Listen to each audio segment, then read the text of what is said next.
Welcome to Four Speed Ahead. I'm Craig Fuller here with Prasad. Everyone in the industry who's been around freight knows of Prasad, knows Prasad. You are an institution. You are a founder that has had a very successful exit a couple of years ago, selling trucker tools, a business that you founded. You've also been around the load board business for many years. You were at, I love the name, Get Loaded, sort of the most infamous name in trucking. Prasad, you've seen it all. And then most recently, you started Q'd, which is really a scheduling app to help ensure that truckers can get to the appointment windows that they want, and also that shippers can help schedule them so that it works across their docks. So much to unpack, but I want to start on the state of load boards. Your company, Trucker Tools, that you sold to a private equity group, was sold earlier this year to DAT. So much has been going on in the load board business. Highway has entered the market with their TFX. Truckstop, the founder, Scott Mostrick, is back and in force. Wow, this is an exciting time. Tell me the state of load boards today from your perspective. Craig, before we get into any of that, it's always a pleasure to chat with you. You are such a, you're always on the front end of it. We could talk about these topics forever, right? I mean, you've seen it as much as I have, right? And you said it out. I mean, it's in your tone. The excitement is rare, right? The state of the industry is as exciting as probably 25 years ago when I know Get Loaded, and back then it was Truck Stop, and DAT. And there were about 100 load boards back then, and I'm sure there are 100 load boards today. That idea of matching loads with available trucks is still a very, very exciting business in my viewpoint. Is it exciting because that's where the action happens? But it strikes me that, there's 100 load boards. I remember in the .com days, there were all these exchanges, the National Freight Exchange. Transplace was sort of born out of the idea of creating a central marketplace, even though it became effectively a big broker and then became Uber. It strikes me that what we have is structurally the same market incumbents that really rose up perhaps 25 years ago, or effectively the same companies that are sort of running the ecosystem. There has been a lot of changes, but it's still the same players. Is it possible for a new entrant to take share? The straight answer to that is yes. For a new entrant to join this and really create value, I think the opportunity is right there. Now, how they play that is probably the most important thing, right? I mean, you can't just become another load board, because the word load board is pretty much dying, right? But people are talking about exchange. You call it marketplace. So marketplace is becoming more popular. Exchange has become more popular. And in my viewpoint, Craig, the reason why this part of our supply chain is very exciting is obviously we have seen many businesses, right? DAT has been super successful at it for 40 plus years. I mean, I'm sure they're approaching 50 years now. That has been their core. They've been very successful, but there are other businesses that have gone on. I think the real value is we're a supply chain where there are, if you draw broad strokes, there are shippers, brokers, carriers, right? Shippers can go to carriers directly, but they can go to the long tail of carriers. Long tail of carriers, which I've built two of my previous businesses on, aggregating that long tail moves over 90% of the freight. But they're so small, aggregating them is a pain. And that's where that load board concept comes in. Right? Whether you're a broker or a shipper trying to reach the long tail of carriers, you would have to go through an exchange or a load board or a marketplace. And that is not changing right now. Right? I mean, that structure of our industry is not changing. If anything, with fraud, finding these carriers properly, genuine carriers, is becoming more difficult. So the value is still on the board, right? I mean, it has not changed unless our industry changes significantly, where assuming that the long carriers just disappear, this value is always on the table.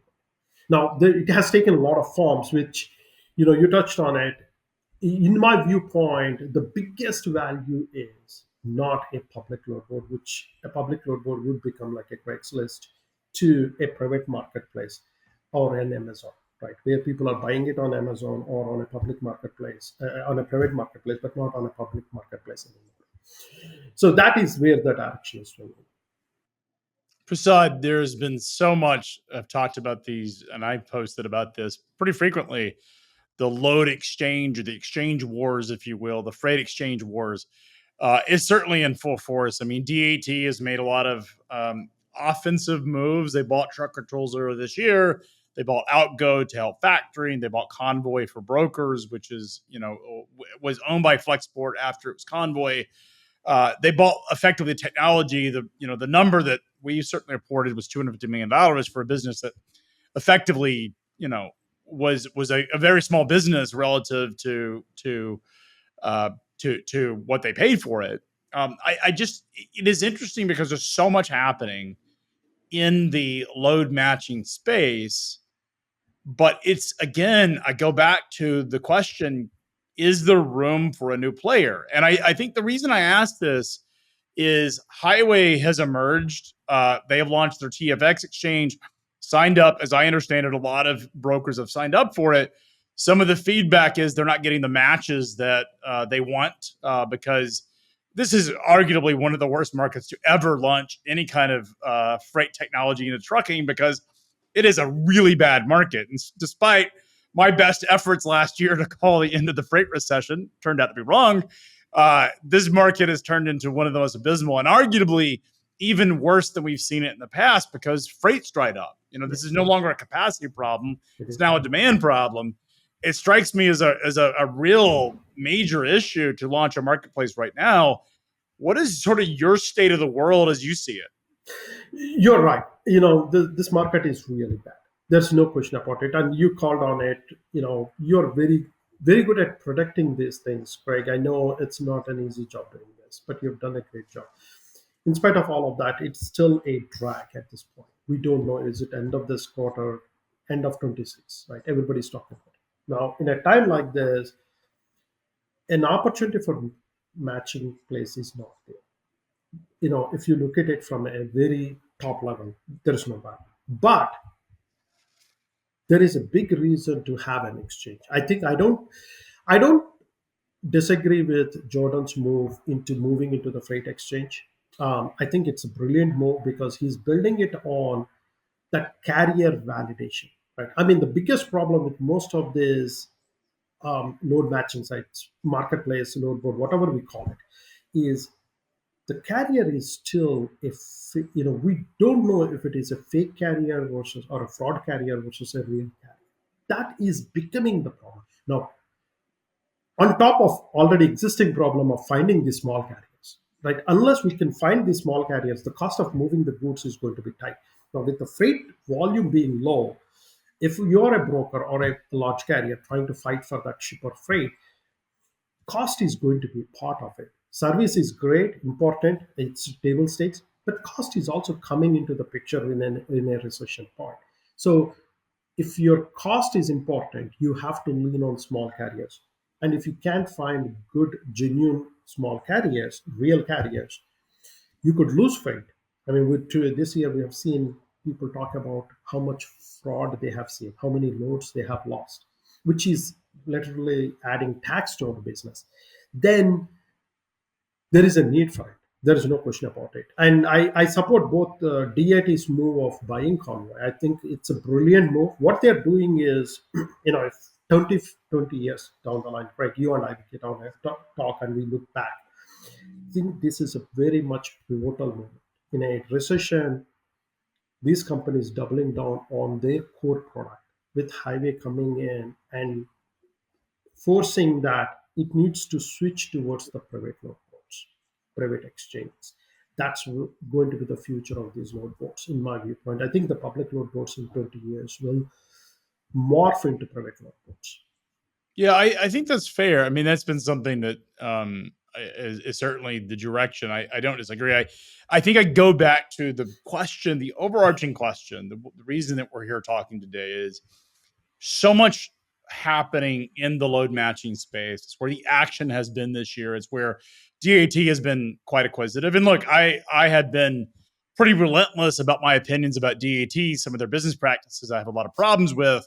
But I give them credit in terms of execution. And I also would say, having competed against DAT in rate and market data, it's very hard to win against a entrenched competitor that has all of the resources, all of the integrations, all of the workflow that DAT does. It's a very hard business. You can't go on it head on.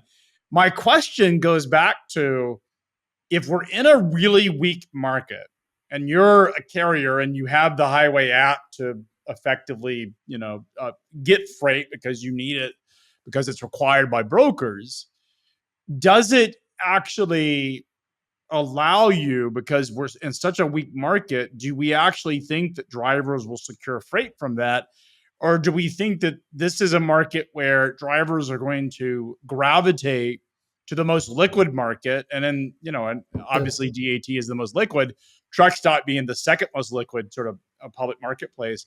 Do we think there's a situation where that's just going to be crowd out the third actor? I think, like, you can't pick this timing. No. And certainly when Highway decided to launch their marketplace, the market was deteriorated. We're in a freight recession, but wasn't like it is today. I mean, looking at the September and October data, it's very weak and continues to look like it's weakening. So I wonder, because of the catalyst that you need in these marketplaces, you've built marketplaces, is there going to be enough carriers that show up to take freight when brokers can facilitate most of the transactions in their own networks? That is the overarching question from where I sit. You're right. So to answer that question, I think we take one step back.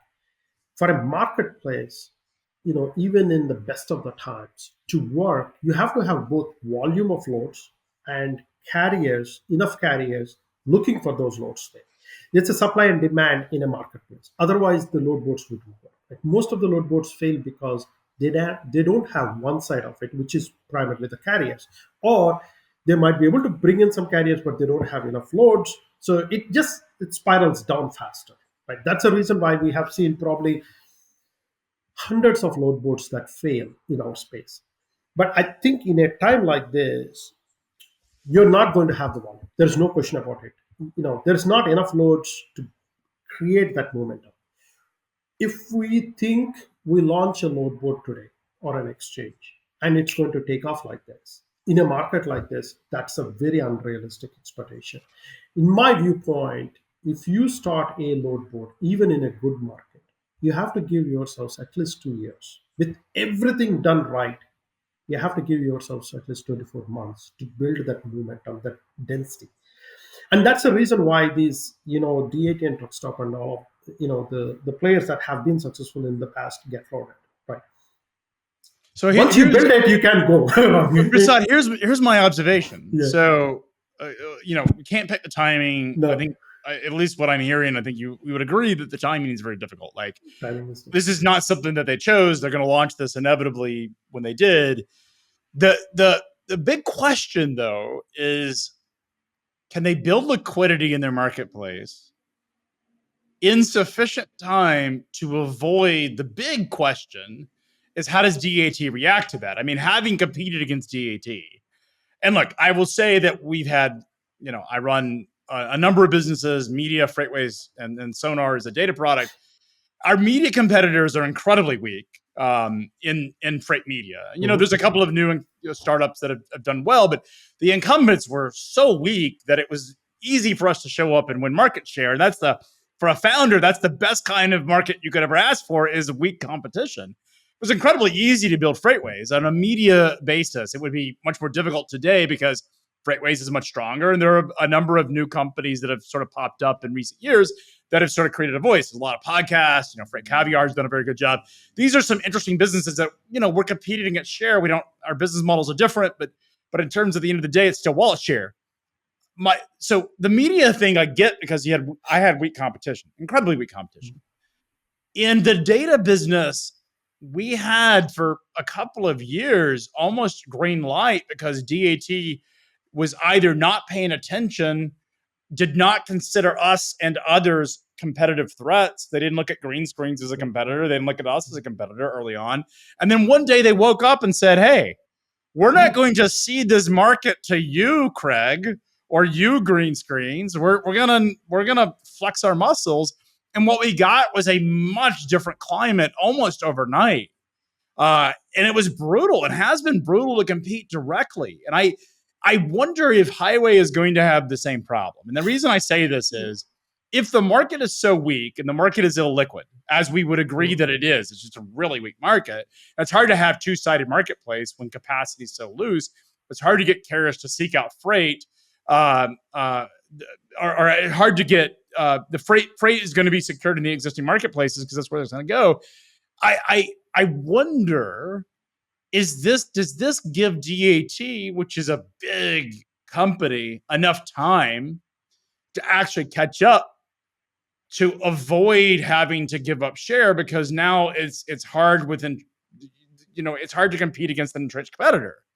That's the big question that I don't know the answer to, and I don't know that we'll know that answer to your and for a couple years out. Yeah, I think DAT is not going to do anything. I mean, they're status quo because they've already acquired Rakatones. They've already acquired Convoy, two digital platforms that create that private network. They're not going to do anything. Their move is do nothing at this point, in my point. Just lean on. You mean they're not going to innovate, or they're going to not go anywhere? Like, what do you mean by they're not going to go anywhere. They're not going to worry about another entrant into this space. It prints. I mean, we all know this. It prints money for Roper. Roper is I think the market cap's like $80 billion or something. Like, Roper's not going anywhere. I mean, arguably DAT in freight tech, I mean, we're not including Amazon and Oracle and companies like that. In freight technology, particularly selling to brokers, DAT is by far, by multiples, the most successful company in this space.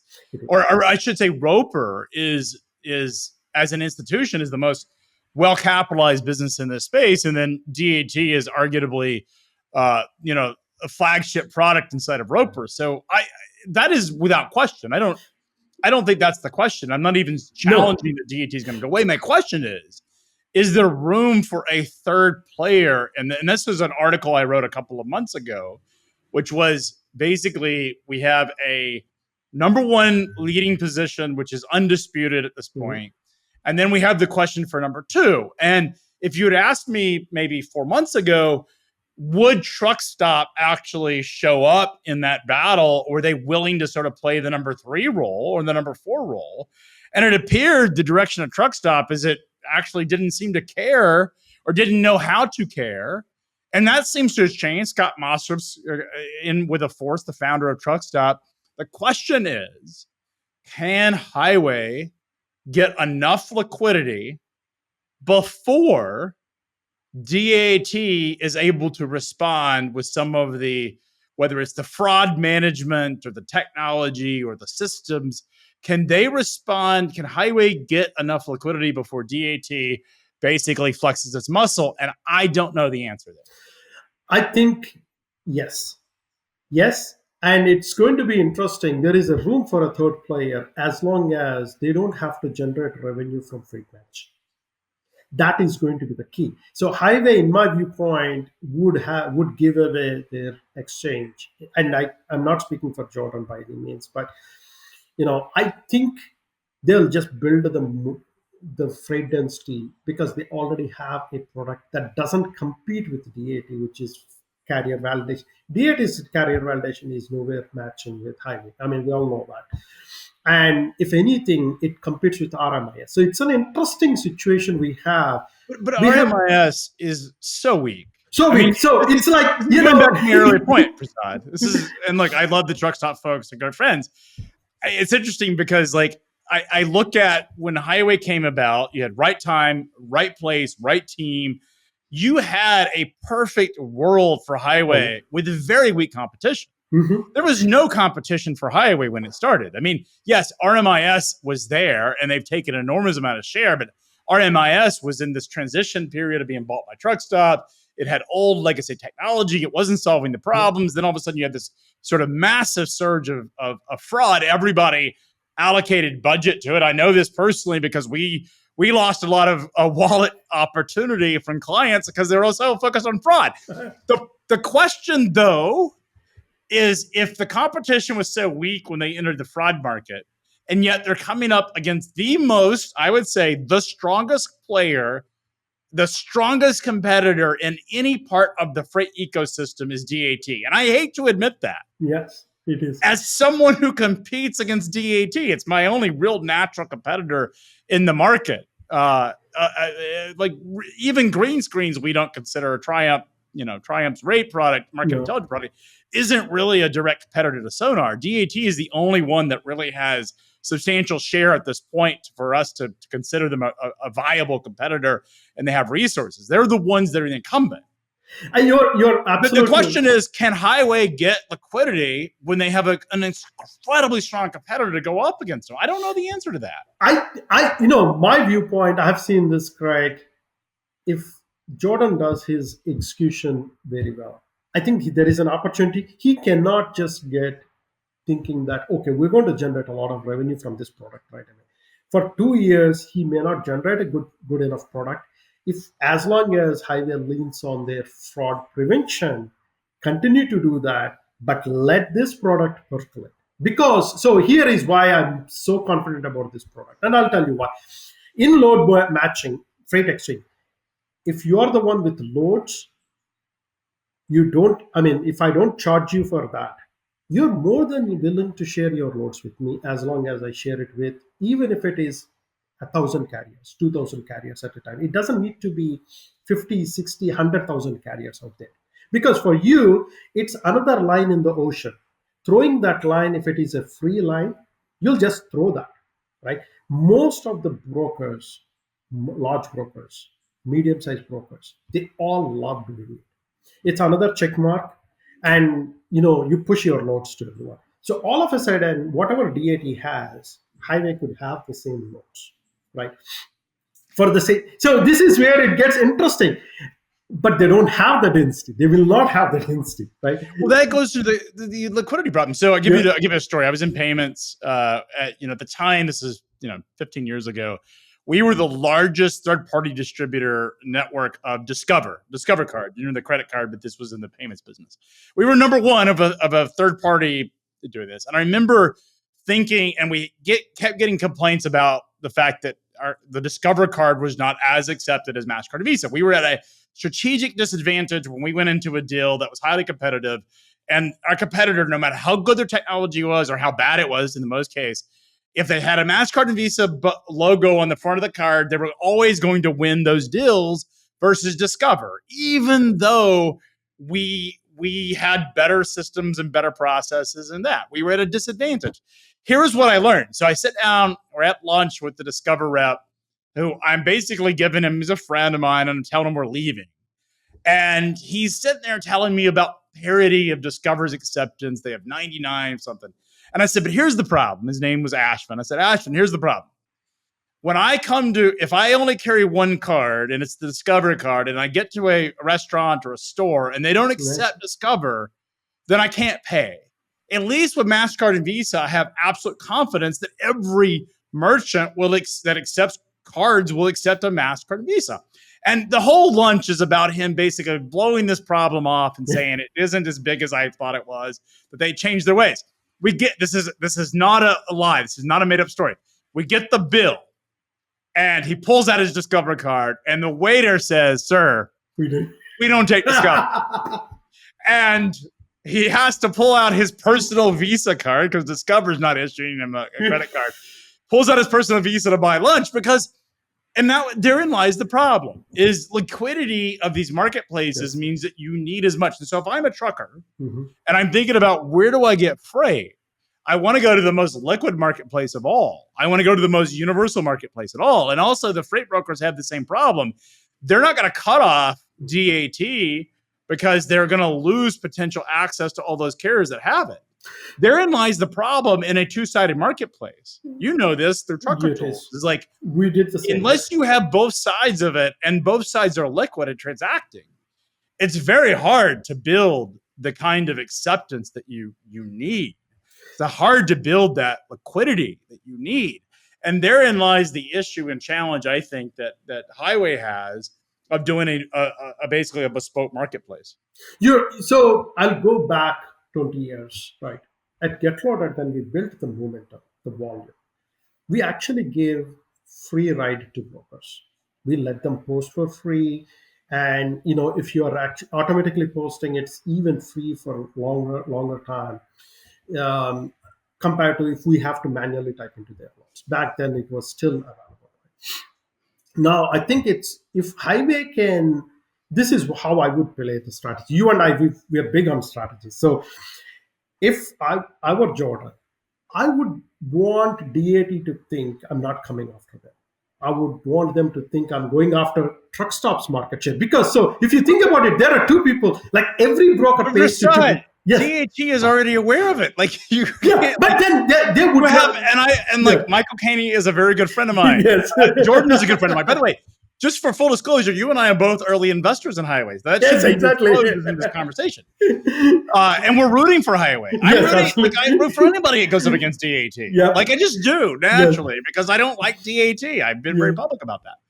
But as a sort of a third party observer, it's an interesting question in the role that I play, and certainly that you play as observers. We sort of have a dog in the hunt, but we're still somewhat able to look at it more objectively and say, does this make sense? And I think that's the big question. Is I hope Highway can build share. The reason Truck Stop is successful is not because of its van load board. It's because of flatbed. Yep. It's the fact that they have the most liquid flatbed load board, which basically, because it's a relatively small market compared to van, DAT was sort of comfortable having, seeding that market in some ways very early on to Truck Stop, that enabled them to be an entrenched competitor. You're right. So almost every broker that handles irregular freight is going to use Truck Stop's load board. I mean, I think if you went into the brokers around the country, is the majority of them have both DAT and Truck Stop access. Now, certainly DAT is a more liquid marketplace. I don't think anyone will deny that. No. The question goes back to my earlier question, is can Highway get the liquidity? That is a question to be seen. But here is what I'm thinking. So you said the same thing, right? If Highway is not taking anyone's dollar market share, I mean, taking a market share comes in two ways, right? I mean, you can take somebody else's loads and carrier base, but not charge either one. So Truck Stop and DAT would not lose their revenue, right? 100% they can keep their revenue, and you can make them believe that you are not moving anything out of their pocket, right? I think the very first thing Jordan would do is Pamilla's DAT. This isn't the arrogance of Claude Pamilla. No. Who believed that they were so invincible that they didn't have to worry about it. Like this isn't the same game. You have Bill from Bill is an institution himself. Bill Drygart. Yep, he's very smart. He is the guy that helped build Uber Freight before they bought Transplace, and he's the guy that was at Flexport. He is his CTO of Coyote at one point. He is as legit of a player as anybody in this space, and now he's running strategy and product for DAT. That is DAT's, perhaps beyond all of the other entrenched value. It's one of the things that's different. And I just say I find it. I'm going to take exception to what you said, Prasad, and I mean this respectfully. Is like the fact that you believe that DAT is not going to be threatened by Highway, in my view, and I've talked to the folks at DAT, they view Highway as an enormous threat. That was one of the motivations of buying Convoy, was that they knew that first of all, we need to say what facts are. Highway is arguably the most successful freight tech company, maybe of all times, but certainly the most in sort of that vintage 2020 sort of came out of the COVID era. It is the most successful company, solid execution. Again, they had a weak competition, but they had the right team, right place, right resources, right product. Everything went well for them, right distribution, everything. This world is different, and this is not going to be. So I'm not looking at the success of their exchange. is going to be the same as highway, because nothing can compare to highway success, right? I mean, we have seen it. It's a once in a lifetime. In 3 years, they've I grown mean, from nothing. it's lightning in the Unbelievable. bottle. And Yeah, like it's like, so many startups are all about timing, and they nailed the timing. Luck. I think Jordan would say it was fate or faith. His faith. It was ordained, if you will, and he would credit God and Jesus with giving him that opportunity. This is certainly his perspective. I would argue that is as much timing is everything. You could not have lined up a better timing to create a fraud product with a very, again, weak competitor. and That the is not right time, right? I mean, so the timing was good for fraud, right? I mean, but with the freight exchange, impeccable. it's like perfect, right? But we can compare that with his load board approach. His load board is going to be as with any other company. And also, I would add two other things. Remember, back in the day, Trimble wanted to create that same load board by buying. You remember? Yes, they didn't get there too. They didn't get there too. Everybody, Prasad, today, a little unhinged. Trimble's problem is that it buys companies very well. Yep. It doesn't innovate a lot of its own technology. It buys them. It buys these huge monoliths of organizations, very mature, and does not integrate the pieces very well. And we've seen that time and again. Is that Trimble has a reputation of buying very well. They buy very mature businesses. They buy a lot of share, but in terms of internal innovation is not their strength. No. And their ability to go up against, again, DAT is as many resources. That should be an example. Now, again, Trimble's problem is weak execution. They're doing a lot of things. Whereas DAT is not. No, I know. It's not going to be easy. But as long as we don't look at highways growth in this as at the same rate as their fraud prevention, I think they'll have the market. And this is my belief. The market always supports three players, at least. I know in the last only two have basically increased their revenue shares or wallet share. And hence a third load board has practically died. So who is the number three load board at this point? There is no number three. Why do you need three? The reason I believe three is carriers love changing their boards. This goes back 20 years. At Get Loaded, I used to call. If you look at our membership back then, every 3 months they'll drop off. 3 months later, they'll come back again on Get Loaded. And we've asked people, they said, it's just if I can't find a load, I'll drop off. I have two load boards. They always have two load boards. Let me challenge that. So, okay. Get Loaded orientated their marketing by the term get loaded, not what most people think about. But Get Loaded as a trucker was a trucker board. Yes. It wasn't a load board. It was a trucker board. It was meant to empower the drivers and the carriers to get freight, right? That was the thesis. Highway, on the other hand, is not that way. I mean, one of the big criticisms of Highway is that carriers don't tend to like Highway. In fact, I would argue that when you have a lower reputation than DAT, and I think that's the case, is that carriers love to hate DAT. They hate Highway more because they review it as restrictive. It's just like getting denied credit when you go into the bank and they deny credit. There's this reputation problem on carriers. So Highway serves the brokers. I don't think that's disputed. No. The question then becomes, what are you doing for the carriers? And can you build liquidity? Because the carriers don't see you as a partner today. Now, maybe that changes. They see you as an adversary. And that is the biggest overarching question that I have. If we were in a different market, if we were in a market where things were completely different, maybe things that, the Highway TFX exchange would be more successful. I don't know. I just wonder, can they build the liquidity? You brought in a very good point. Carriers typically don't like anyone who rates them. That's just a given thing, right? I mean, we've seen it for years, right? Highway has, validates the carriers, which is typically carriers should not like. On behalf of the brokers. Yes, exactly. I mean, these are the facts. Like, that is true. That is true.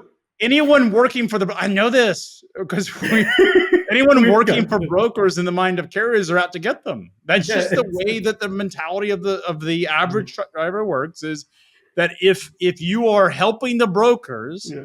you're obstructing me as the carrier. That's the general mentality. That is I'm not absolutely saying it's true. justified. I don't believe it's No. correct. I think, frankly, brokers are the reason that so many carriers are successful or even in business is because of brokers. But the mentality of the typical truck driver, typical owner operator is if they're serving the brokers, they're not serving my interest. You're absolutely right. And that is a brand or that is an image that Highway would have to fight. There is no question. I see your position. The path is not easy for Highway. There's no question about that. And the way I would see this is Highway has one real strong strength to play. They can still be in this fight without being in fight because they have a successful product. That's the fraud prevention. I mean, he can ride on that product for the next 3 years and not blink. Okay, so but That is the same situation as a DAT, right? Think about you've it. launched your marketplace. It's Yeah, out there.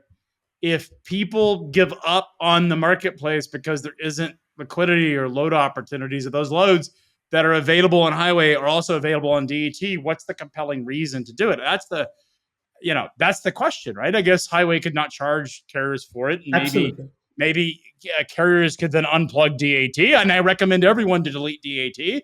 That's my personal recommendation. I would love everyone to delete it, but short of that, I I think if I'm a carrier, why would I delete it if there's more liquidity there? They don't If delete. They don't delete. This is the beauty. Carriers are smarter than us. So they don't give up on their membership. If you give them a good free membership, they'll keep it going.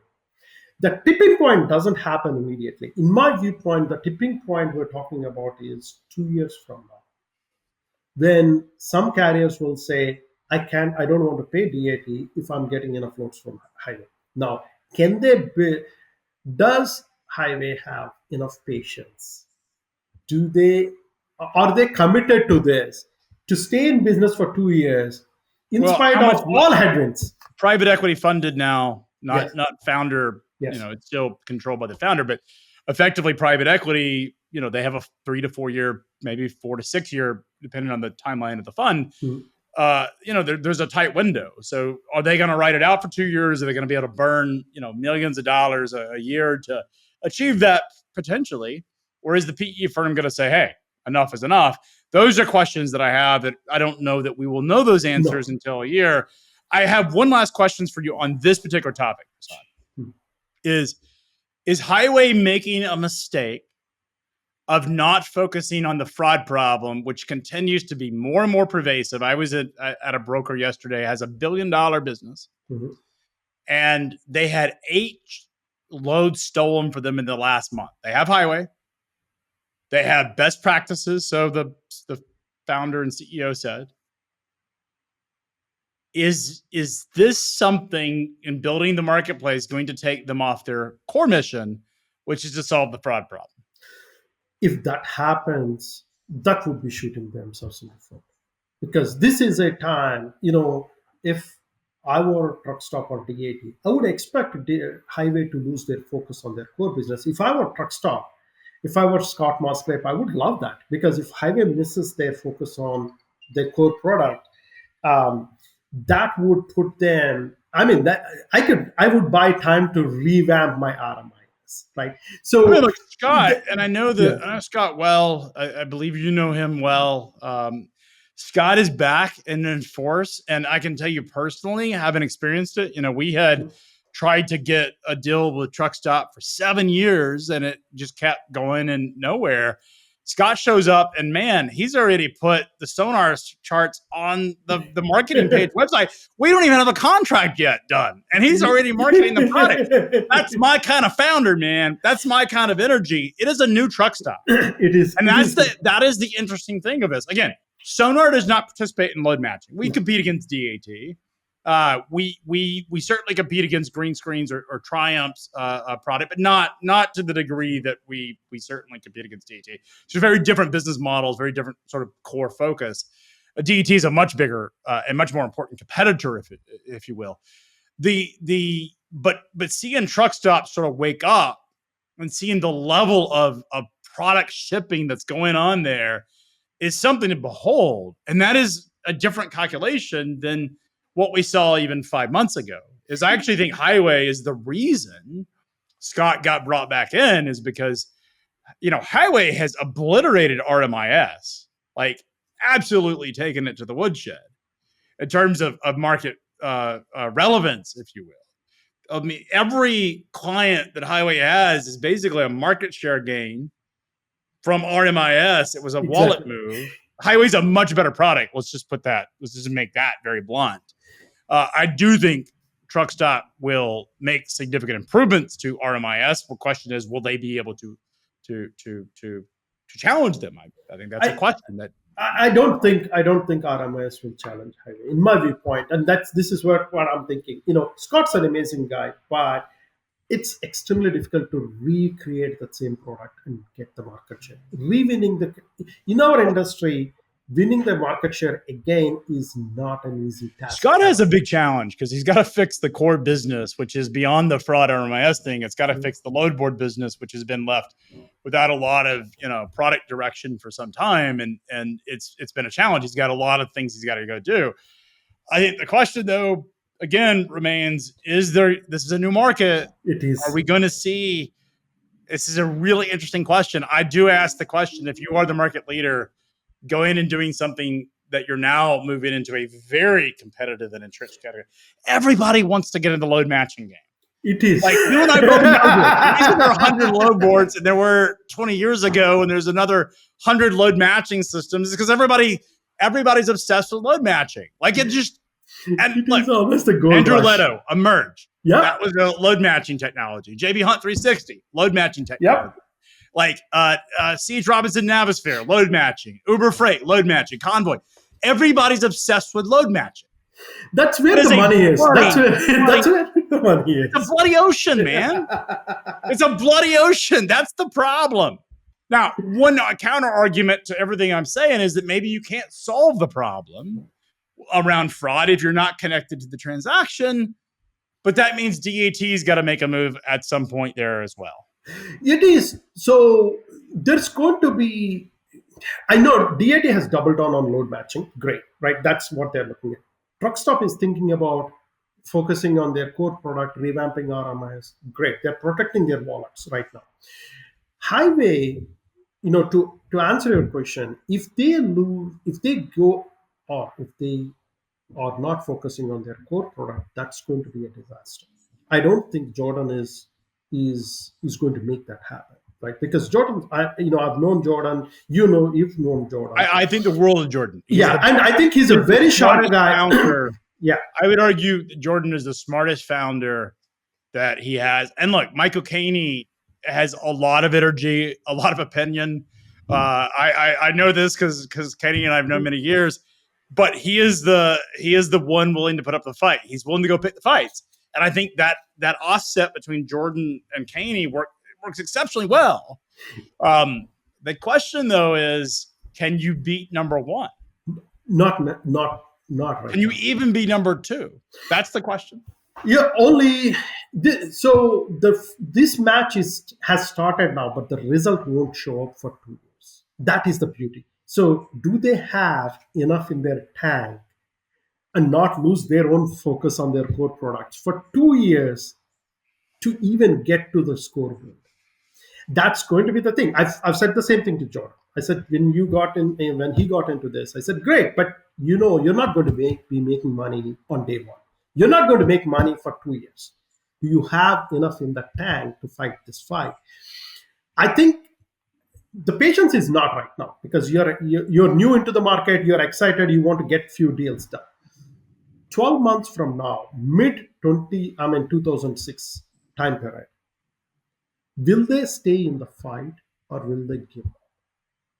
Yeah, I don't know. It's going to be the question. I think that's what decides if we have a third player or not. It comes back to the question that I have is, it comes back to, if they can build liquidity, and look, that's an if at this point. If they can build liquidity, then I think they're off to the races. Mm-hmm. If they can't, and the core business, like fraud, is going to become will be a pervasive problem, having been in this business, I was in payments before. We dealt with fraud. The fraudsters do, like, you're dealing with potentially thousands or millions of people who are thinking their entire job is to find holes in the systems and the technology. And it's not one person or one theory or one group. It's millions potentially of people that are attacking that problem. It's the same problem that the US government has when trying to stop terrorism is, they have to worry about every potential scenario, whereas the terrorist only has to be right once to actually do it. The U.S. government, the federal government, has to be right all the time, and so this is the problem that you get in this fraud problem, is that it just continues to surmount. And like I said, I think the criminals are getting smarter. It is a arms race, literally. And the question that I have is, does this load board problem, this load board opportunity, take them off the ball? And I would ask, and I get the opportunity to do this, I'm going to ask Michael Caney at F3 these very questions, because I think it's something that has been on my mind really since the early announcements. Can they beat or be even relevant in the marketplace? We'll see. I want to move on to one last question, or one set of topics, Prasad, is the concept of AI. And so AI, we hosted an AI summit. That's where you and I sort of had this conversation about talking about this load board problem or load board opportunity. Is AI is super hot. It's what's driving the stock market. I think 60% of the gains are companies connected to sort of the AI revolution in the S&P 500 this year.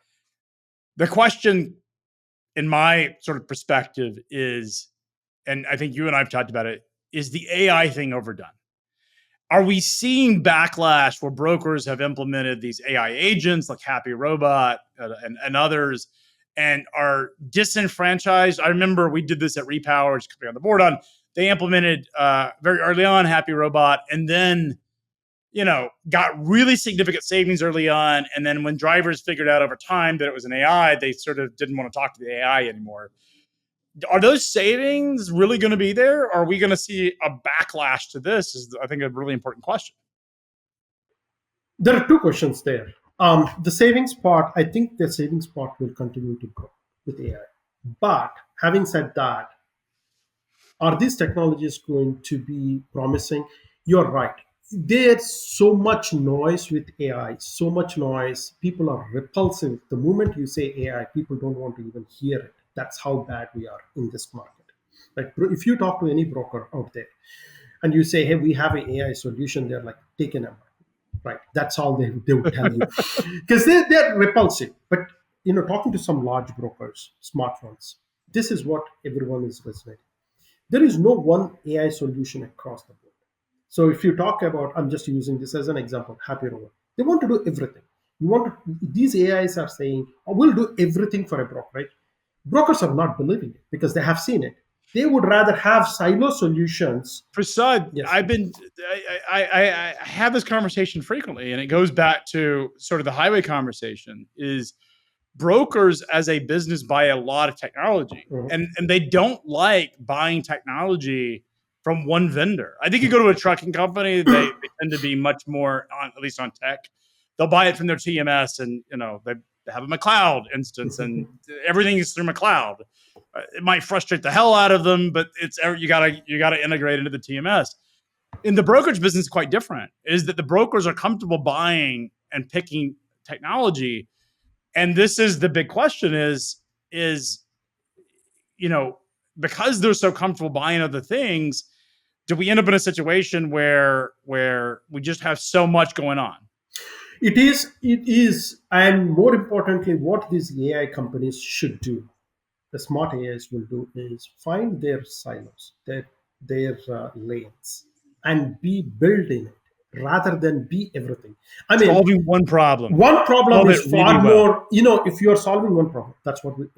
I'm not promoting this on this video, but this is not paid. This is yeah, I know. Riffing on a bunch of topics. So we at Cured, we only focus on appointment scheduling for a reason, because there's so much you could do when you focus on a lane and get. By the way, you built a really successful business. I mean, how big is Cured? We're as fast as I'm going to say this. Are you I going to can give us an ARR number, no, I'm Prasad? not. I can't give you the ARR number because that's moving very fast on a public on a show like this. But I can tell you we're growing as fast as highway, if not faster than that. We I know the have, number because I'm an investor in Qt, part of yeah. it. So So you guys have built, but it's funny. I was talking to Tom at the AI Summit.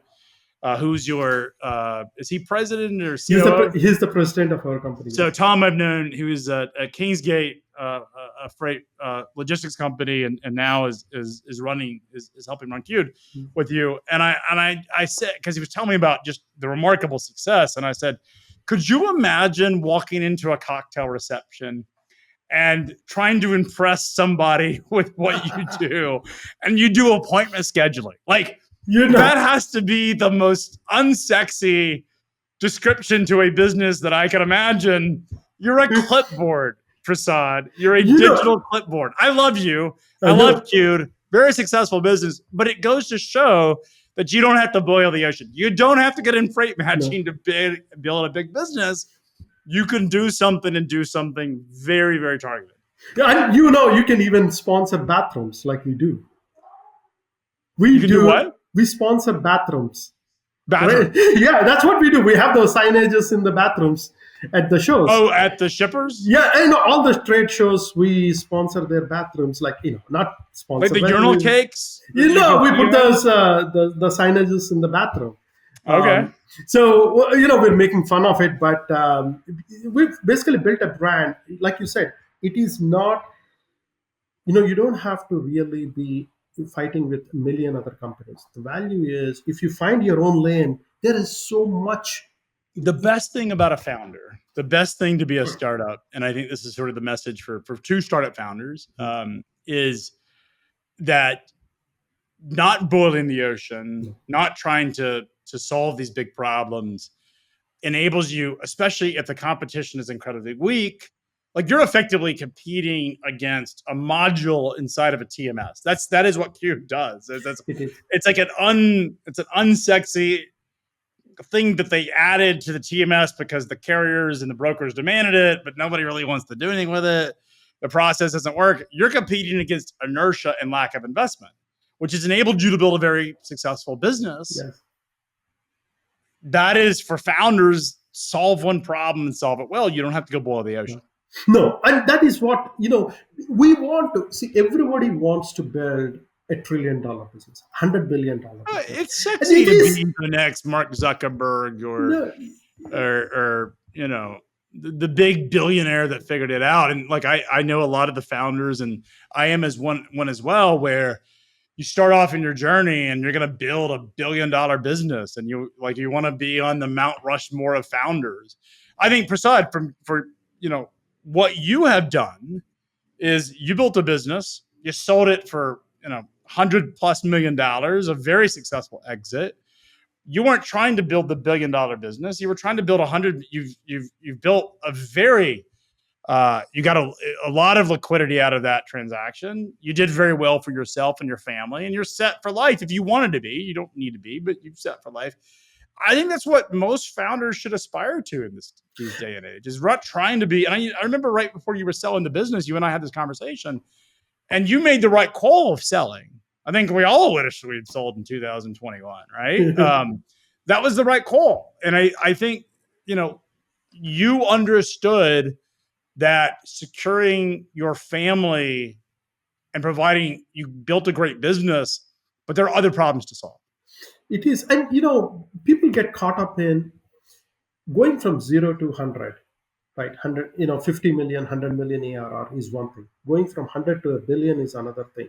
You have to know where your strength is. I always tell people that I'm a one-trick pony. I love startups. I know transportation, and in that early stage, there are many strategies you can do it. That got to be your play, right? I mean, you have to know your play and stay with it, right? You got to know your strength, stay true to it. That's exactly what we do with Q2. That's exactly what we're doing. And my suggestion to all these AI companies is find your lane quickly before you become irrelevant, because people are getting repulsive. To go back to your thought on it, people don't like technology when it is flashy words. that they cannot relate to anymore. Not in freight, right? Yeah, not in freight. In the I mean, freight market no, we is don't pay attention to that. And yesterday's hero could become a zero today easily in our industry, just because somebody raised. I'm just throwing these numbers, but 100 million, right, or 200 million. We might talk about it 2 days, but our I can tell customers. you, I can tell you personally, because I track, we have a media business and we have done these financing announcements. And, back in 17 and 18, when we first started, when we would do a, company raises $5 million or like this traffic would explode because it was sort of unusual for a founder to go raise money in those days, at least in freight. Today, somebody could go raise 100 million and it would get less than 100 views. It's like you get it, your family reads it, and that's not a perspective on FreightWaves. We're much bigger. I mean, we still very large in terms of traffic. It's just that nobody cares anymore. No one really cares about the capital raising because in the old days, a lot of it was the perception that the founder sold his business for millions of dollars, and that 5 million that he raised was in his pocket. I think most people recognize that it's quite easy to go raise the money. You just don't end up with any of it, and that's obviously a different issue. It is so true. It is so true that, I mean, raising capital should not be the headlines anymore. I know, people still want to talk about it, but the real value is creating genuine business, and the value stays on a problem. Look, Highway did it right. I mean, going back to Highway, you did it right. You exited. Jordan was able to sell a lot of secondary in his transaction. The investors as well as the founders got money out of the business. I mean, that's what we could all aspire to be, right? Yeah.